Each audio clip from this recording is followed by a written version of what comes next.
At the Sports History Network, we're proud to introduce you to a new sponsor for our podcasts. It's Home Field Apparel, your premium collegiate apparel brand right out of Indianapolis. They've got incredibly comfortable t-shirts, plus they're officially licensed with vintage college designs. They have over 150 plus colleges available now and always adding more.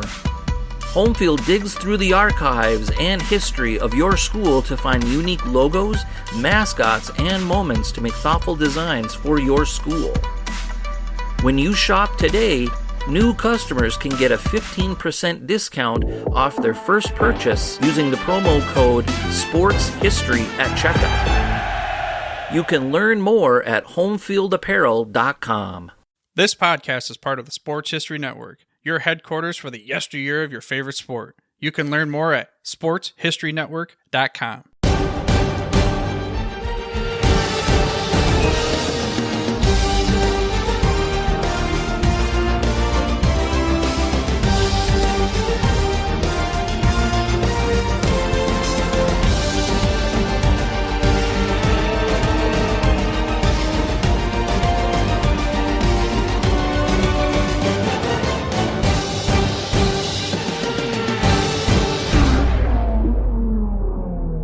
Hello, sports fans, and welcome back to this edition of the Historically Speaking Sports Podcast, where we discuss the best of sports from back in the day. I'm your host, Dana Augusta, and I'm grateful for each and every one of you for taking time out of your day to give us a quick listen. And just a reminder, don't forget to subscribe to our show wherever and whenever you hear us. And on this edition of the show, we're going to talk to author and chairperson of the South Florida chapter of the Society of Baseball Research, Mr. Sam Zygner. His 3 books chronicles the history of baseball in South Florida, including the original Miami Marlins, a minor league baseball team that was part of the International League in the 1950s and 60s. Also, later in the show, we'll send a shout out to one of the great American sports traditions that takes place every summer in the little town of Williamsport, Pennsylvania. Of course, we're talking about the Little League World Series, where this week in 1947 was the first ever Little League World Series. And once again, we have the Home Field Apparel Top 5 events that celebrated anniversaries this past week in sports history, which includes the opening of an Olympic Games that is best known for a horrific tragedy and one of the most controversial ends to a basketball game in the history of the sport, as well as a baseball legend who was banned from baseball for gambling. So sit back and pump up the volume, and you're listening to the Historically Speaking Sports Podcast, a proud member of the Sports History Network. At the Sports History Network, we're all about the sports yesteryear, and so we're pleased to introduce you to Row 1, an online memorabilia gallery and shop that brings sports history to life. The Row 1 gallery features over 5,200 gorgeously reproduced prints of team posters, game program covers, game tickets, and advertisements in baseball, pro and college football, pro and college basketball, and more. Any gallery item may be printed in a variety of sizes on wood, metal, canvas, acrylic, or poster paper. It's your choice. In the Row 1 shop, you can pick from thousands of unique items that feature retro and historical backgrounds dating back to 1876. We have everything from clothing to phone cases to mugs, even shower curtains. Go to sportshistorynetwork.com/Row1 for access to the full Row 1 catalog. When you buy from the gallery today, you can instantly save 15% on your purchase. All you have to do is enter the code SHN15 and your discount will be applied. That's SHN15. That's it. Simple.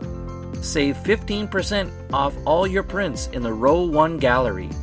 Just go to sportshistorynetwork.com/Row1. And don't forget to check out all the podcasts on the Sports History Network. Soundtrack provided by Kevin MacLeod of filmmusic.io.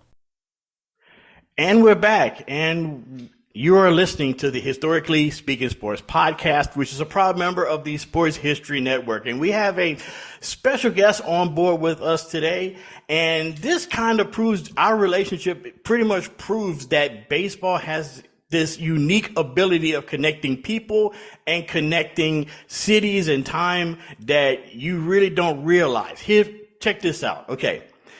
The Miami Marlins, a guy by the name of Sam Zygner is on with us today, and baseball, and he's talked a lot about and wrote a lot about the Miami Marlins of the International League and other teams that were based in South Florida. Now, Miami Marlins was a member of the International League in the 50s and 60s. They eventually moved out of Miami to Atlanta, which they became the Atlanta Crackers. I learned all of this in doing research. They later left Atlanta for Richmond, and then they returned in 2008 back to the Atlanta area to play as the Gwinnett Braves. Now they're the Gwinnett Stripers. Believe it or not, I live 15 minutes away from their ballpark, Coolray Field.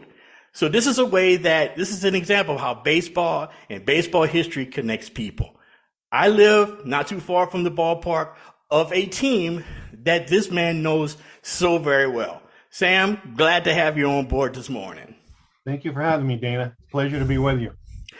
You've got a lot of titles, not only book titles, but you're also the chairperson of the South Florida chapter of the Society of American Baseball Research. That's a pretty cool organization. Tell us about that organization, if you don't mind, especially the South Florida chapter. Okay. Well, it's an organization that has been going, I think it goes back to the early 70s. It's a group of people. I think we have about 6,000 members worldwide now, a little over that. And people that are dedicated to researching baseball, people that are into baseball statistics, even people that are just fans of baseball are part of the organization. As far as our chapter, we usually hold meetings every couple or 3 months. We have guests on. We've had umpires, ball players, authors through Zoom meetings, similar to what you're doing here. And basically, a lot of that changed because of the COVID. We started doing Zoom meetings instead of in-person meetings. And it's just a great organization. If you love baseball and are a part of it, it's guys and women too. We have a lot of women in the organization that are they have a dedication and a love for our national pastime. Now, you've written 3 books, 2 of which have the coolest title for any baseball book I've ever heard. Baseball Under the Palms. To me, that just sounds like a slice of heaven for me. You got baseball and then coconut palm trees. That's perfect for me. That's my heaven. I love that title. You have 2 volumes of this. You have the early years, which from 1892 to 1960, and then Baseball Under the Palms Volume 2, which you just recently released, 1962 through 1991. And then you have another one, The Forgotten Marlins. Now, we're not talking about the Miami Marlins of Major League Baseball, but we're talking about the minor league Miami Marlins of the International League, 1956 through 1960. First of all, you're based in South Florida. What got you, for obvious reasons, being in South Florida, but what was the one thing that inspired you to write these books? Okay. Well, I'm not originally from Florida. I came here in 2001. And of course, loving baseball, went to games, got to know people in the area, so forth. Being in Sabre, I was around a lot of people who were attached to baseball, who knew a lot about baseball. And the one thing that I found, and this is interesting, is, as you know, Miami is a very transient area. People come and go, move. A lot of people are new here. But not a lot of people knew about the history of Miami baseball. It's kind of like history started in 1993 with the launch of the Florida Marlins. But as a researcher and baseball guy, I started looking into, where did all this come from? And I went back, a lot of research, and baseball actually goes back as far as 1892 in Miami. That's when they started with local baseball, and which grew into outlaw leagues, which were a form of minor leagues, but weren't approved by the National Association. Eventually, that went into the National Association approving a team in Miami in 1927. The Miami Magicians were the very first officially approved minor league team. They went from 27 to 28. And then there was a gap in time. Of course, the Depression came along and so forth. And then baseball started up in the 1940s with the Florida East Coast League, which grew into the Florida International League, which was significant because one of the teams that it brought into the league and why I got the International League name was the Havana Cubans joined the league. And Miami actually supported two teams then. You had the Miami Sun Sox and you had the Miami Beach Flamingos. So that league ran from 1946 to 54, and it folded, unfortunately. But AAA baseball came to Miami, which you were referring to later with the Miami Marlins, which was the very first Marlins, and that was my first book. I wrote about the forgotten Marlins. What was fascinating, why I got into that, is a lot of people didn't know this. Satchel Paige pitched for those Marlins for 3 seasons, 1956, 57, and 58. The team, when they started, they moved it from the Syracuse, New York. It was the Syracuse Chiefs, and the owner, who was Sid Solomon Jr., he brought in to launch the team Bill Veeck, who's like a legend and an icon in baseball. Absolutely. Bill Veeck came into town, and of course, now you know how Satchel Paige came into town, because Bill and Satchel had a very close relationship going back to like the 40s. And, you know, Satchel pitched for his team when he owned the Cleveland Indians, 1948. Satchel even pitched in the World Series that season. So Satchel came to town in 56, and it was a huge success. The team eventually, though, after Satchel and Bill left, unfortunately, attendance slowly tapered off. The team struggled financially, and in 1960, that's where the International League team ended. There was a gap in time, and so this book, the first book, The Forgotten Marlins, kind of inspired me to do a complete history of Miami baseball, the minor leagues. So my wife and I actually worked on this book together. If you'll notice, there's 2 names on the title of the book. My wife Barbara and I worked on both books, and we started actually with the early years. That was Baseball Under the Palms, our first one, and then we followed that up with volume 2. The most recent book follows the Marlins as they began again in 1962. And just to give you an example, in talking to people, not a lot of people know this, but Ferguson Jenkins was a member of the 1962 and 63 Miami Marlins. Wow. Very rarely do I run into a person that knows that. Wow. See, I mean, I could about imagine the amount of great players that had came through South Florida, you know, with the different Miami teams, because there were so many different Miami teams.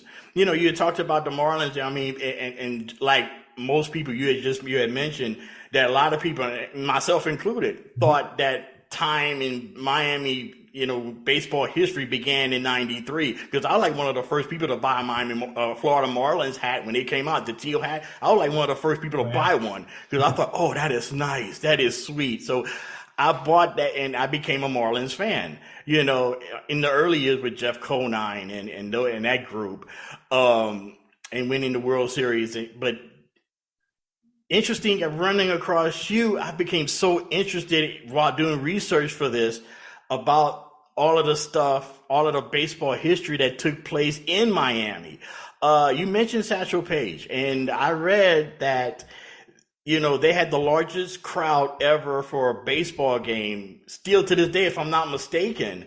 When Satchel Paige pitched, they had to move the game to the Orange Bowl. They were playing at Bobby Maduro Stadium, if I remember correctly, during that time. They had to move it to the Orange Bowl, right, because of the amount of people and the amount of fan interest that was there. And they had to the configuration of it. Of course, the Orange Bowl is a football field, not really conducive for baseball, so they had to make a lot of different, you know, adjustments to the field and the fencing and everything else to make it work. But you're Bill Veeck, who is a master promoter, that's what people know him for. You know, he was the mastermind of bringing Satchel Paige in, and boy, did it work. Yeah, you know, it's interesting about that game. They shoehorned, as you said, the field into the Orange Bowl. It was a event that they actually had entertainers. As an example, Cab Calloway performed there, Merv Griffin, Margaret Whiting, just to name a few. A lot of baseball dignitaries there. They had a crowd of over 51,000 people that they put into the stadium. And they had to make special arrangements at the field, ground rules, because the fences literally, when I spoke to Bob Bowman, who was a member of the outfielder of the team, during that game, he was playing so shallow because he said my back was practically against the outfield wall that he actually threw a runner out of first on a line drive. That's how shallow he was playing in the outfield. Most of the dimensions were like 300. I don't remember the exact dimensions off the top of my head, but basically it was about 300 feet down each line. But to get a home run, you had to hit it over a certain area past the fence. So wow. Only one guy hit a home run in the game. That was Benny Tompkins, who later became an NFL referee. And Satch, by the way, in that game had a double. He had a hit before he came out of the game. Wow. See, I mean, that's some of the great stories that you would run across, in your book, as well as other information dealing with my baseball in South Florida. Well, I'm always curious because you never really hear about it, and maybe you know a little bit about this. Was there ever any Negro League teams based in South Florida during the time of the Negro Leagues? Yeah, there was the Miami Giants, which was a barnstorming team. They kind of served as a minor league team for the Indianapolis Clowns. A lot of players went on to play from Miami. And back in those days, a lot of teams barnstormed across the country. Miami was one of them, and it was conducive for baseball. They played at a park no longer exists in Miami anymore. There is interestingly, a mural on a wall where it was located, and they have a picture of a lot of the famous players. Josh Gibson played there, so forth, Satchel, and it was called Dorsey Park. That's where the Negro League games were played. Mm-hmm. Of course, as the Major League, Jackie Robinson integrated baseball, the Negro Leagues faded out. But one time, the Miami Giants were one of the most recognized teams in the nation. They toured from coast to coast and even into the Caribbean islands. Now, you see, when you talk about Miami and you talked about Dorsey Field, another stadium that is Bobby Maduro Stadium, known as Miami Stadium. You talk about that ballpark. Okay, I'll give you a really interesting story how that all started. That park was opened in August of 1949. A man by the name of Jose Aliman, who was from Cuba, he was ill at the time. His son was, I believe, 18 years old at the time. He built the ballpark for his son and gave him ownership of the Miami Sun Sox of the Florida National League. So that park opened in 49, like I said, in August. They opened up against the Havana Cubans. And it was really the state-of-the-art ballpark at the time. It had this unique cantilever roof, so no matter where you sat in the ballpark, you didn't have any posts or girders blocking your view. And during the summer, of course, underneath the roof, you didn't, how Miami is, it rains every afternoon in the summer. You didn't have to worry about that. So he owned the stadium. I think it went until about 58 before the city of Miami went in and they bought the stadium. Then that was set to, of course, we had the Marlins were playing there at the time in the International League. They actually didn't rename the Bobby Maduro Stadium until many years down the road. It was called Miami Stadium for many years, up until I think it was into the 80s, if I remember right, before they named the stadium after him. And the stadium, of course, sadly doesn't exist anymore. It was torn down, was a victim of the wrecking ball in 2001. But there is a marker there that denotes where the stadium was and gives a history. It's a Florida State marker. And you can go by there. It's on Northwest 23rd Street and 10th Avenue. And the apartment complex where it used to stand is called the Miami Stadium Apartments. Oh, that's pretty cool. That is really cool because I saw pictures of it, and it's a very for a stadium that was built in the 1940s. It has more of a 50s, 1960s. If I had to guess, I would have guessed that it was built in the 60s because of the way that the roof is designed. It has this really curved roof, and it doesn't have any poles obstructing views and stuff like that. So it was really a state-of-the-art ballpark when it was built in the late 1940s, as you said. Do you know what you know any of the dimensions of it? Was it a pitcher's park, or do you think it was more of a hitter's park?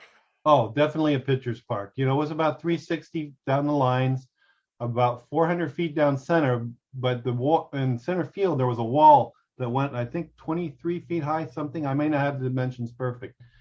So it was very, very difficult to hit a home run in that park. Also, playing in Florida, if you follow the old Florida International League or the Florida State League, you don't see a lot of home runs. The humidity and the low altitude here, we're basically pretty much at ocean level. It's very difficult to hit a home run. And a lot of the years that when you follow the Florida State Leagues during the 80s, 70s, 80s, and 90s, typically a home run leader for the league would be around 12 to 15 home runs. One exception was in the 70s, Jim Fuller, who later went on to play for the Orioles and Astros for a little bit. He hit 33 home runs one season, and he tied an old record that Ed Levy had set in 1950, 33 home runs. You kind of think, well, 33, that's pedestrian, no big deal. But in the Florida State League, he basically doubled what anybody else was doing prior to that. Right. So, and then you have, you said that there's a lot of great players that came through South Florida. Who are some of the really big names that came through and played in South Florida for the Miami Marlins, for the other Miami-based teams doing, that you've discovered in your research and in your writings? Yeah, going back to I would say 1946, Paul Wainer, who's a Hall of Famer, he was a player manager for the 1946 Miami Sun Sox.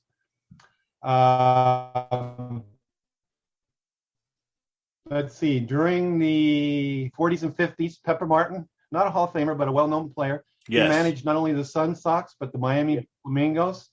And later, he managed 1 year for the Miami Marlins of the International League. He had a real propensity. He loved Florida. And he was an outdoorsman, and he raced many midget racing cars. And he just loved Florida. It was his kind of place. Let's see. We had Ferguson Jenkins, 1962 to 63, went on to the majors and had a Hall of Fame career. Eddie Murray was with the Marlins, by then it was the Miami Orioles. That's right, 1974.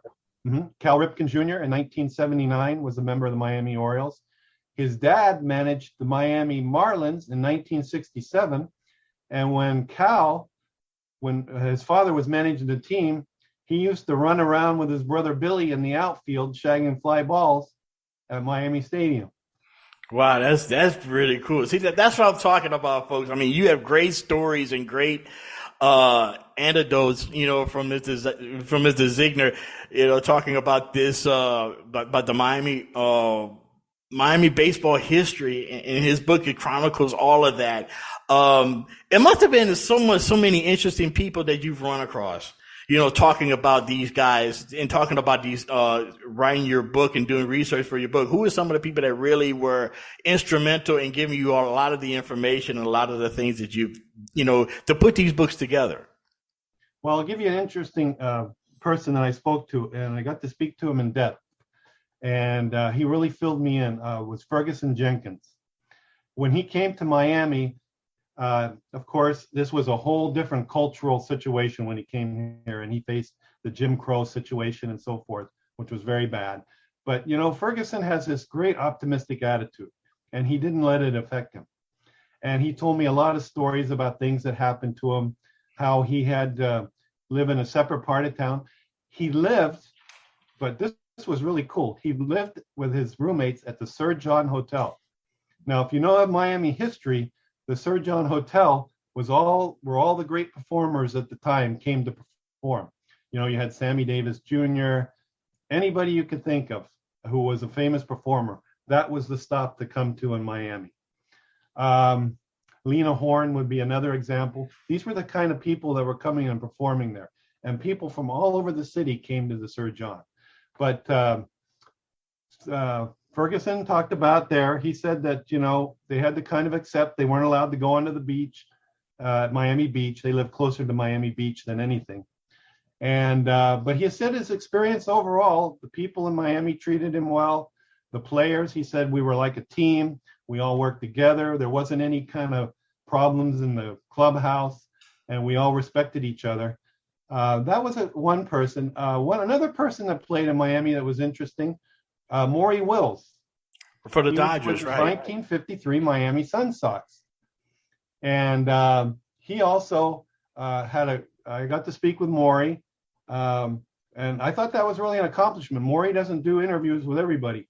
But when I approached him about speaking about the Sun Sox, because of course, he always gets the Dodgers and so forth, that he was really excited to speak with me because, he never gets to talk about that. Mm-hmm. So he had some interesting insights, and he said how much he enjoyed playing in Miami also. Now, doing my research, I realized that there was a lot of different teams. That you mentioned the Marlins, you mentioned the Sun Sox, you mentioned the Flamingos, and of course the Miami Giants of the Negro Leagues. Of all how many teams called Miami home that you know of going back to, say, the beginning? And you mentioned that Miami was something of they had like outlaw baseball, which they weren't associated with any kind of or affiliated with any league or whatever. But in your research, how many different teams called Miami home? Okay, going back to the teens, when you had the first outlaw leagues, that was the Miami Seminoles. They played in a park that was originally called Tatum Field, that was built. They built the Orange Bowl next to Tatum Field, later named it Miami Field. And that field existed up until about into the 60s. But it directly butted against the Orange Bowl. That's where the Miami, going back, it started with the Seminoles. Later, you had the Magicians played there. It led up to when the Florida East Coast League started. You had the Wahoos. Later, the Sun Sox, and the Marlins. Of course, they played at Miami Stadium. Miami Beach Flamingos. They played at Flamingo Field, which is on Michigan Avenue in Miami Beach. The park is still there. Really? Interestingly enough. Really? My wife and I, we went out and took pictures of the old park. It's been, of course, remodeled, but it's in the exact same location that the Flamingos played at. So, of course, I mentioned earlier that after the Marlins had moved, the AAA team had folded. You had the rebirth of the Miami Marlins into the Florida State League, which was originally a Class D league that jumped up to the Class A the following season. When the Orioles assumed that franchise, they maintained the Marlins name from 66 till 70, and then they changed the name to the Orioles. The management felt, especially during the 70s, how the Orioles were a dominant team in that area. Right. Oh, absolutely. And then so they stayed the Orioles till 81. The Orioles, because of the situation, the area around Miami Stadium had kind of deteriorated. There was actually a murder in the ballpark in 1980, and that was kind of the last straw for the Orioles. Oh, wow. And so after that, they went with the San Diego Padres for a short time, 2 seasons. And then after that, they went independent. But as the independent team moved along, eventually the last 3 seasons, they were the Miami Miracle. And they played actually half a season in Bobby Maduro Stadium. They moved temporarily to Hialeah and then to Pompano Beach, Florida, where they played their last season under Mike Veck, which was Bill Veck's son. Mike ran the team. Wow. So they just kept it in the family. We tried to keep it in the family, with a few owners along the way. But that was a great way to talk about that. Now, with the Florida Marlins coming in 93, that pretty much was, sort of like the end of minor league baseball in Miami. Was there a lot of people that was in opposition for the Florida Marlins coming to Major League Baseball, or was there like a clamor for that? No, there was a clamor for Major League Baseball to come. One of the situations that people had always said in the past was they felt that Miami needed a higher grade of baseball than Class A Florida State League. That wasn't the only problem that was compounding it. But no, people were very open to the Florida Marlins getting started. Because of territorial rights and so forth. That's why the team actually moved to Pompano and later that team moved to Fort Myers, Florida. So, I mean, and I remember when I was, when the Marlins started, I was 20 years old in college. And I remember when it started, I said to myself, it's going to be just a matter of time before that team becomes really, really good. And I wasn't lying. In 97, they won the World Series, and again in 2003. And especially you have the Cuban influence and the Dominican influence in South Florida, and I was just, I was thinking about the crowd size and the amount of people that would go to the games, when they had the Miami Marlins and the Sun Sox. Was there a lot of fan interaction between the players? Because I could about imagine it being something of a party atmosphere at some of those games. Well, the interesting thing, when they started the first season, the inaugural season, there was a lot of fan interest, a lot of fan interaction. If you read the two books, Baseball Under the Palms, there's this continuing pattern in Miami. There's this initial excitement, and then the excitement kind of tapers off. And this is following. History repeats itself, and we discovered that when we wrote the book. The Marlins, of course, as they went along, the Major League Marlins, they've always had a problem keeping fans because, as you know, as soon as they win the World Series, they tear down the team. Right. So it happened twice. Right. And so in the community, I think there's somewhat of a mistrust or a lack of more fan interest than there could be, as if they had held on to players.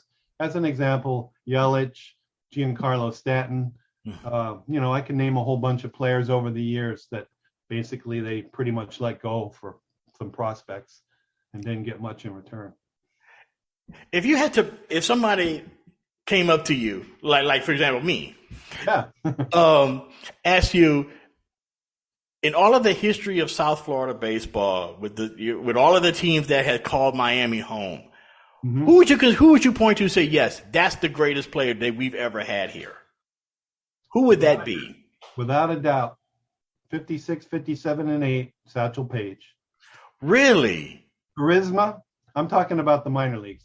Charisma. Yes. He pitched. You have to figure he's over 50 years old, and he has ERAs some seasons below 2. He should have been an all-star all 3 seasons. That's another story altogether, but unfortunately that was the era, and it was a sad.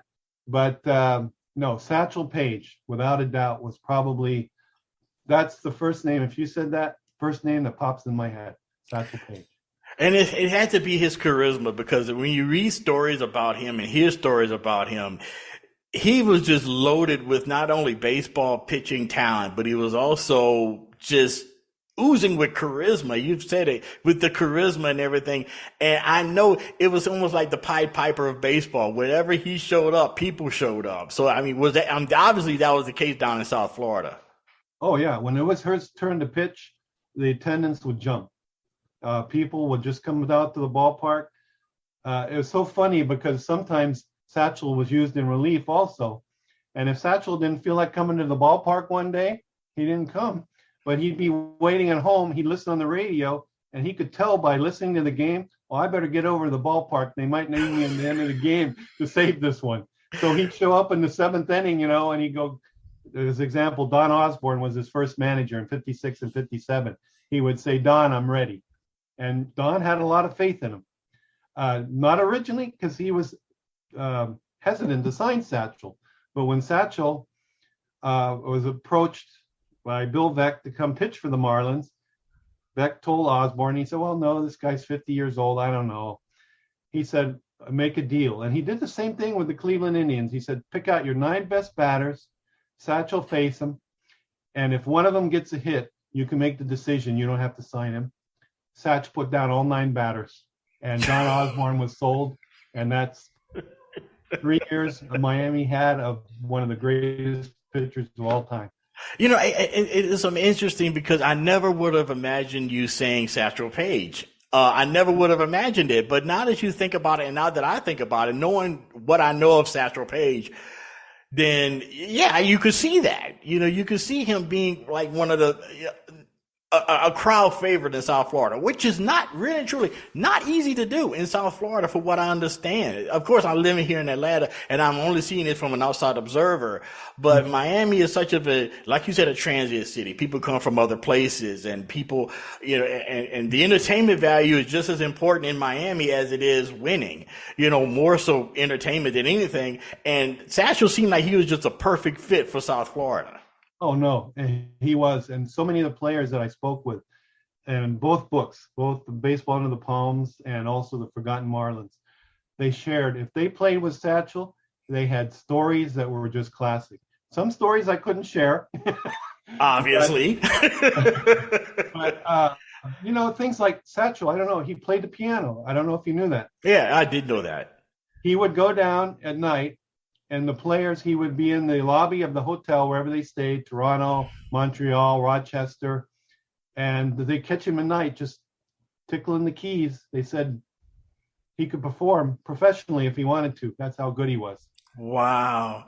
Let me reintroduce you real quick. Sam Zygner, who is the author of several books, Baseball Under the Palms, Volumes 1 and Volume 2, and The Forgotten Marlins, a tribute to the 56 through 1960 original Miami Marlins. What do you have? You have any other projects going on right now? Or are you working on anything new? Or? Well, I'm kind of formulating a few things. I'm trying to decide what I want to write on next.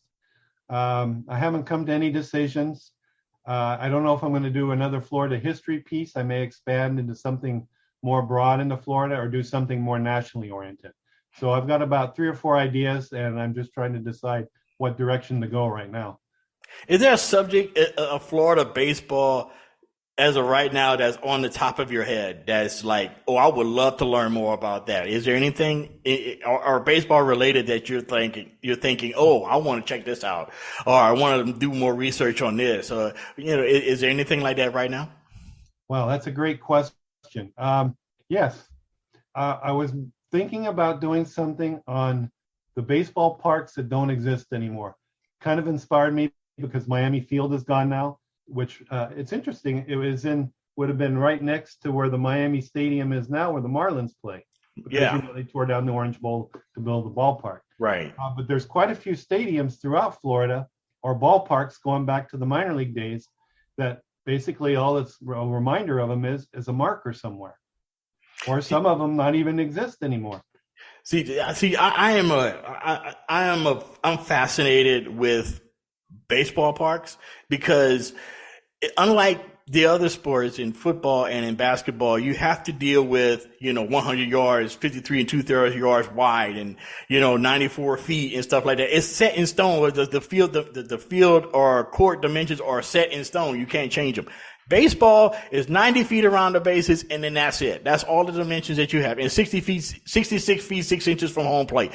But when the outfield comes along, it varies, and you could design it based on your team, or vice versa. You could design your team based on the park that you play in. And I thought that's very interesting. And having, baseball parks is something that I've always been fascinated by. Different parks, like if you see the cover of my podcast, you see the Polo Grounds, which is probably the most oddest park ever with the dimensions as such.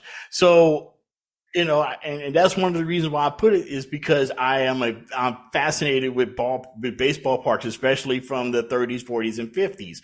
Miami Stadium was one of those stadiums that just caught my eye when I first did the research to talk to you. I was like, "Oh, this is a cool looking stadium," because if you look at it from the outside, the Art Deco design of the stadium, it evokes the 40s and evokes, baseball. And also it has a Miami flavor to it, with the design of it on the outside. It seems like it would be in Miami. And Miami has a certain flavor and a certain design, a certain way about it that just oozes tropical baseball, which is something I'm fascinated by. I'll tell you, I would love to have gone back in time to Miami Stadium. Just having the description of it from so many people. You walk, like you said, you had the big Art Deco orange letters, Miami Stadium. You come in through the ticket booth, and there's a mural on the wall denoting sports, with the baseball mural right in the middle. Wow. park, when they opened the park, they had planters of palm trees inside the lobby. And then you go up the rafters, and there's the park, dark green grass. You got the outfield wall and the palm trees standing guard right behind the outfield wall, and the electric sign, with the scoreboard on the side, and the players on the field. And I mean, I would have just, if I could, I would love to have gone back in time and just experienced it in person. My wife did, because she grew up in Miami. Her father used to help when he was, he had the first organization for the Cuban kids when they came over during the early 60s, and they held tournaments there. So she had a lot of experience with Miami Stadium and walking through the stadium and knowing the ins and outs of the stadium. And she actually, when they tore down the stadium, she cried because it was just a part of her life. And it was like losing a member of the family, because they had so many interactions at that ballpark.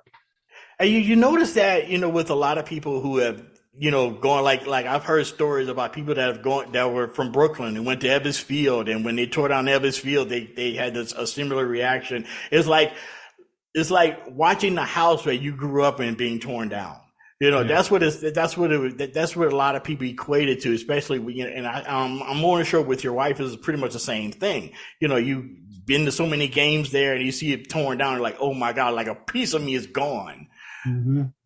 Yeah, I felt this. I was a kid growing up in Pittsburgh when I was younger, and when they tore down Forbes Field, it was I was from at a distance, but it tore at your heart, because I can remember going to games there when I was a kid and my dad taking me to a game. And, it's really hard to describe, but it just hurts your heart when you see that.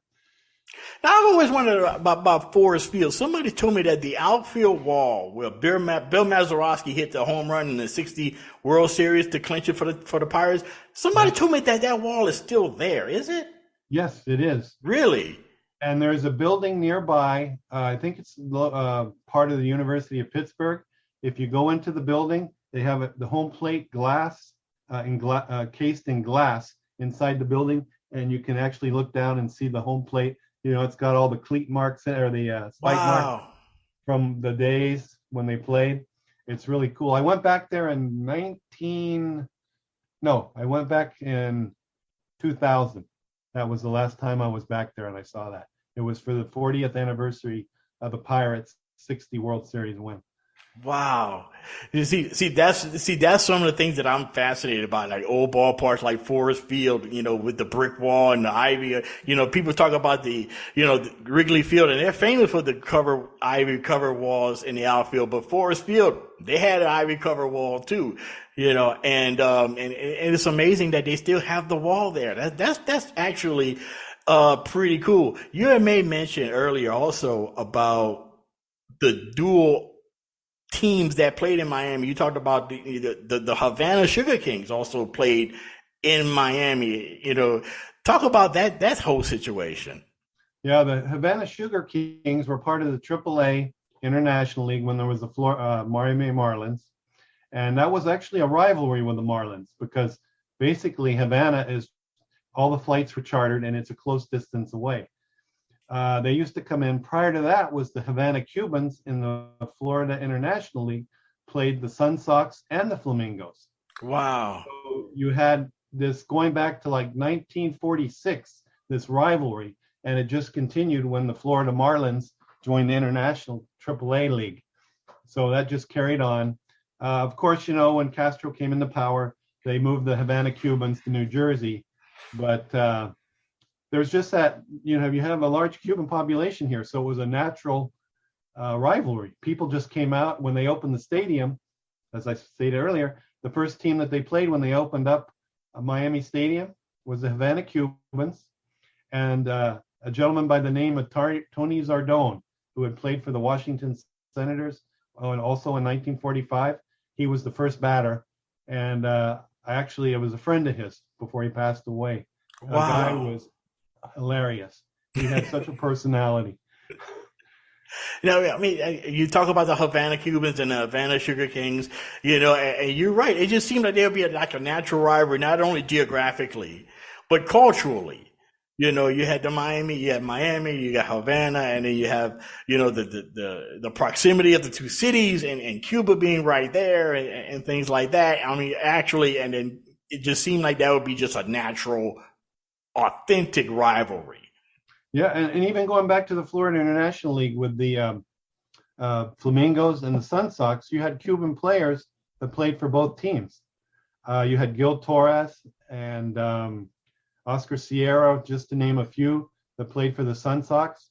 My father-in-law, he was a catcher for the Miami Beach Flamingos. Oh, wow. Okay. Played at Flamingo Park. Boy, I mean, there's just so many players. When the Florida International League was going, they discovered that there was this great talent of ball players in Cuba. And so it didn't take long for them to say, hey, we got to sign some of these guys and bring them over. And a lot of these guys were, I mean, Gil Torres one year won over 20 games, and he was a player who could play the field and pitch. Wow. Well, Sam, look, I really, really enjoyed this conversation with you today, and I'm glad that you were able to come on. Sam Zygner, the chairperson of the South Florida chapter of the Society of Baseball Research. He's also the author of Baseball Under the Palms, Volume 1 and Volume 2, and also The Forgotten Marlins, a tribute of the 1956 through 1960 original Miami Marlins. Sam, you are a great, great, great guy. I really appreciate you coming on. And if you want to come back to talk about anything new, you're more than welcome. Well, thank you, Dana. Just one final word. Anybody that's interested in the books, they're available at Amazon.com and sunburypress.com. That's SUNBURY. All right, man. Great plug for your book, man. Thank you so much for coming on, man. And we'll talk to you soon, okay? All right. Thank you, Dana. It was a pleasure. Thank you, and you wishing you the best. Thank you.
Hey, I got a couple questions for you.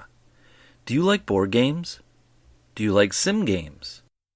If you answered yeah to both questions, then you're in luck. Play Classic has you covered. Who? Play Classic. It's spelled with 2 A's. Plaay. Oh, got it. Play Classic Games, the sponsor of this podcast, offers board gamers who love sports the chance to own something unique. Play Classic has realistic simulation board games in hockey, golf, football, baseball, and so much more. Coming soon next year, basketball. When you shop today at sportshistorynetwork.com/play, you'll get 10% off your first buy. Just make sure you use the promo code SHN. And while you're on the Sports History Network, be sure to check out all of our podcasts. Soundtrack provided by Kevin MacLeod of filmmusic.io. The Pigskin Tales podcast is all about the lesser-known pro football players. Yes, there are stories about the ones we know, like Fran Tarkenton and Red Grange, but have you ever heard of Ernie Nevers? How about Dave Osborne or even Grady Alderman? These men created their own path to the NFL. How did they do it? Listen to the Pigskin Tales podcast, now streaming on your favorite music platform to get podcasts. Hello and welcome back to the Historically Speaking Sports Podcast, where we focus on the best of sports history from back in the day. And just to remind everyone out there that you can follow us on Twitter at HistoricallySP2 to get your daily dose of sports history. And in addition to that, you can also drop us a line or two at historically.speaking.sports@gmail.com. And now it's time for the Home Field Apparel Top 5. Home Field Apparel is the sponsor of our weekly top 5, where we count down the 5 biggest historical events of sports history that are celebrating anniversaries, and is being brought to you by Home Field Apparel. The college football season is practically here, and the best way to show off your school spirit when you attend your team's games and tailgates is to wear a shirt or hoodie from Home Field Apparel. They have a wide range of styles for your favorite team, with what I call old school logos, to not only make you stand out in the crowd, but also show that you are a true fan. They have shirts that represent close to 200 schools, and adding more schools and more styles every day. And on the website, you can hit the rewards button located at the bottom of the screen to get 20% off of your next purchase if you refer a friend to the site. It's pretty cool, huh? And also pretty cool is this nice Tulane University hoodie that I got from Home Field Apparel. This is a place where they study your school's history, traditions, and legacies to create thoughtful premium apparel, which is a must-have for your next tailgate. So, once again, Home Field Apparel, where they are fond of saying, wear one for the team. And now, on to our countdown. And this week's countdown deals with historical moments that celebrated anniversaries this week, which includes a baseball legend stepping down to serve his country. And so without further delay, here's our top 5 events in sports history that took place between the dates of August 21st through August the 27th. Now, number 5. The 20th Summer Olympics opens in Munich, West Germany. On August the 26th, 1972, the 20th Summer Olympics opened in Munich, West Germany, marking the first time the Summer Olympics would take place in Germany after World War II. Berlin was the site of the 1936 Olympics under the regime of the Nazis and Adolf Hitler. The Olympic motto for these games was the Cheerful Games. However, the tragic events of these Olympics were not so cheerful. These Olympics were overshadowed by the Munich massacre. In the second week of the games, when 11 Israeli athletes and coaches and a West German police officer was killed by Palestinian terrorists called Black September. Their motivation was the ongoing Palestinian-Israeli conflict. Another notable event was the loss of the United States to the Soviet Union in basketball, losing 51-50 in a gold medal game. That was not only the first time the United States had lost in basketball in Olympic competition, but it may have been the most controversial ending to a basketball game in the history of the sport. The Soviet Union won most of the gold medals in that Olympic Games, led by Soviet gymnast Olga Korbut, who won a pair of gold medals for the floor exercise and balance beam, and Valery Borzov, who won 2 gold medals in the 100 and 200 meters in track and field. Number 4, Christy Mathewson leaves the Reds to go to war. On August 27, 1918, as manager of the Cincinnati Reds, Christy Mathewson leaves his position as manager of the Cincinnati Reds to join the Chemical Weapons Division during America's participation in World War I. However, Mathewson never reached Europe, where the fighting was taking place. Right before deployment, Mathewson was exposed to poison during the drill and seared his lungs. He would only live for 7 more years before dying of tuberculosis in 1925. He was best known for as one of the most impressive and dominating pitchers during the dead ball era. He ranks in the top 10 in baseball history, including wins, shutouts, and earned run average while playing for John McGraw and the New York Giants. And he was one of the charter members of the National Baseball Hall of Fame in Cooperstown, New York in 1936. Number 3, Colin Kaepernick kneels in protest before an NFL preseason game. On August 25, 2016, before a preseason game against the San Diego Chargers, San Francisco 49ers quarterback Colin Kaepernick kneels during the national anthem in protest of police brutality and racial inequality in the United States.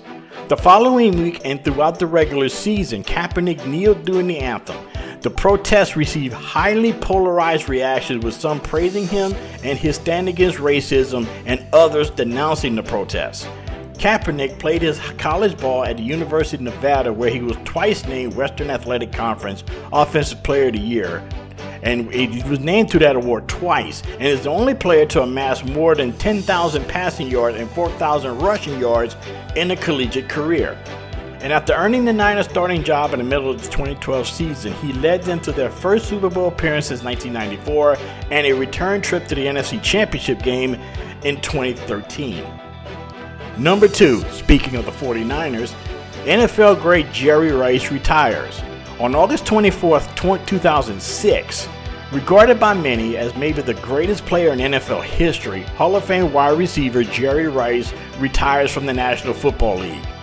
Born in Starkville, Mississippi in 1962, Rice played 20 seasons in the NFL, most notably with the San Francisco 49ers and was noted for the 49ers.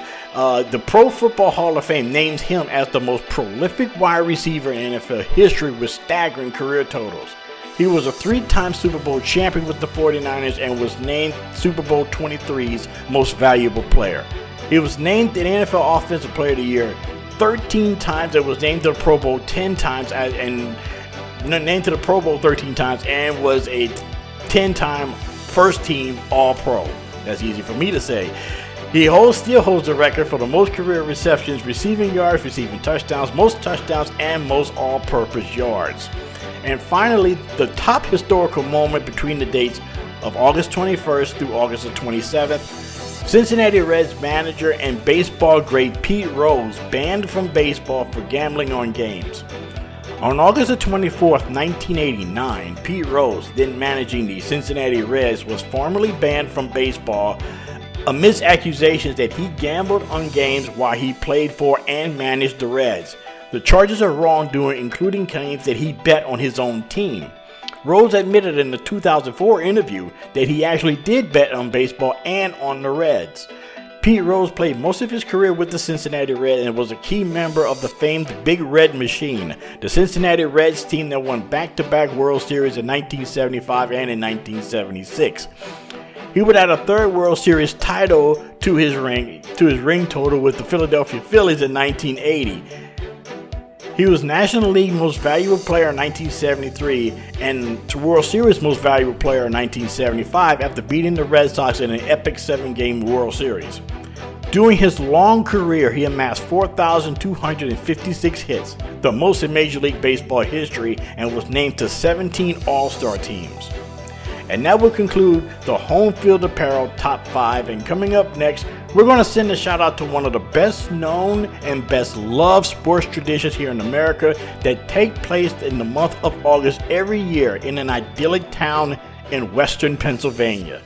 Stay tuned. We here at the Sports History Network proudly partner with 26 podcasts, all revolving around the history of sports. But did you know that many of our hosts were sports history authors way before they started their shows? It's true. We've got Joe Ziemba, host of When Football Was Football, Joe Zagurski, host of Pro Football in the 1970s, Mark Morthier, host of Yesterday Sports, Tommy Phillips, host of Lombardi Memories, and Scott Adamson, co-host of From the 55-Yard Line. All these authors have many books for you to choose from. To check them out, go to our website at sportshistorynetwork.com/sportshistorybooks. Pick up your copy today. And we're back, and to close out our show is our usual shout-out segment, and this week we're going to send a shout-out to the Little League World Series. Now, this past week in 1947 was the very first Little League World Series where they saw a team called the Maynard Midgets defeat the Lock Haven All-Stars 16-7. And back then there was only 12 teams, 11 from Pennsylvania and 1 from New Jersey, that made up the tournament field. Now today, 20 teams from around the world descend on the small, idyllic town of Williamsport, Pennsylvania to take part in the Little League World Series, played at a pair of stadiums. Of course, you got Howard J. Limety Stadium and Volunteer Stadium in South Williamsport. Now, initially, only teams from the United States competed in this series, but it has since become a worldwide tournament. The tournament has gained popular renown, especially in the United States, where games from the series and even from the regional tournaments are broadcast on ESPN. Teams from the United States have won the plurality of the series, although from 1969 through 1991, teams from Taiwan dominated the series, winning 15 out of those 23 years. Taiwan's dominance during those years had been attributed to a national effort to combat its perceived diplomatic isolation around the world. From 2010 through 2017, teams from Tokyo, Japan similarly dominated the series, winning 5 of those championships. The current dynasty is actually located here in the States, in Honolulu, Hawaii, winning 2 of the previous 4 Little League World Series championships they competed for. And in 2020, the series was actually canceled due to the COVID-19 pandemic. And all through the 75-year history, there have been a lot of notable events that took place during the tournament. In 1952, a team from Montreal became the first team from outside the United States to play in the Little League World Series. And 5 years later, a team from Monterrey, Mexico became the first team from outside the United States to win it.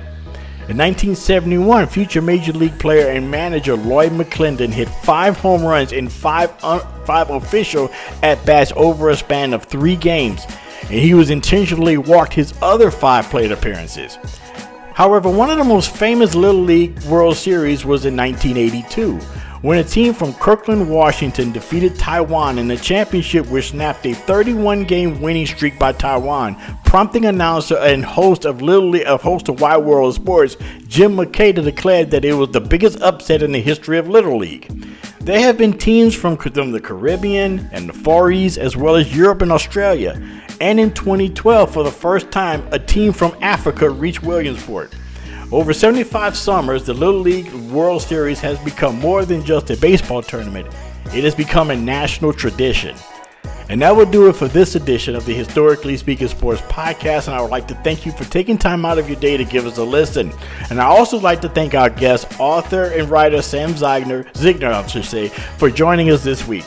And if you like what you hear here, don't forget to subscribe to this podcast, and please follow me at historicallysp2 on Twitter, and also drop us a line at historically.speaking.sports@gmail.com. And until next time, I'm your host, Dana Augusta, saying thanks for listening, and we'll talk to you soon.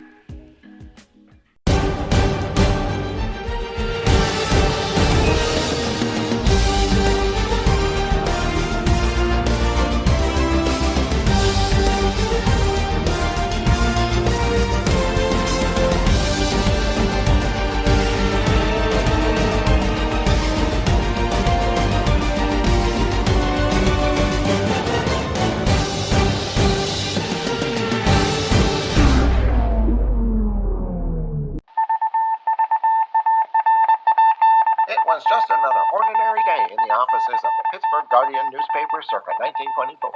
But for Marla Delft, assistant editor, everything was about to change. For she was about to discover the awesome attractiveness of Row 1 brand retro sports paraphernalia items thanks to Orville Mulligan, sports writer. And there it is. Wow, Orville, that's really the bee's knees. Isn't it just? A poster-sized replica of the actual 1909 World Series program cover. I can see that. But where did you get it? And where'd you get it framed? I ordered it from the Row 1 website, where over 6,000 items of sports memorabilia from the 1880s to the 1990s are available for reproduction, in multiple sizes and in several different materials, with over a dozen styles of frame to choose from for prints like this. Well, I'm sure Mr. Delft would love to put up more of these in the office. But I'm equally as sure they're beyond this newspaper's budget. Not at all, my dear Marla. See for yourself. Go to sportshistorynetwork.com/row1. sportshistorynetwork.com/row1. Oh my, these are good prices. Oh, and look at this stuff.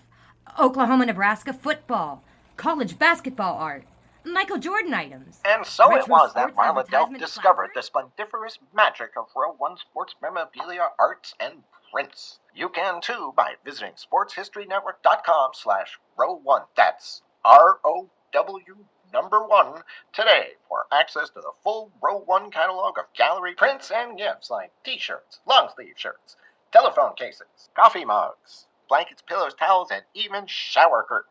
Act today for 15% discount off all prints with coupon code SHN15 and 20% off all other items with coupon code SHN20 at checkout.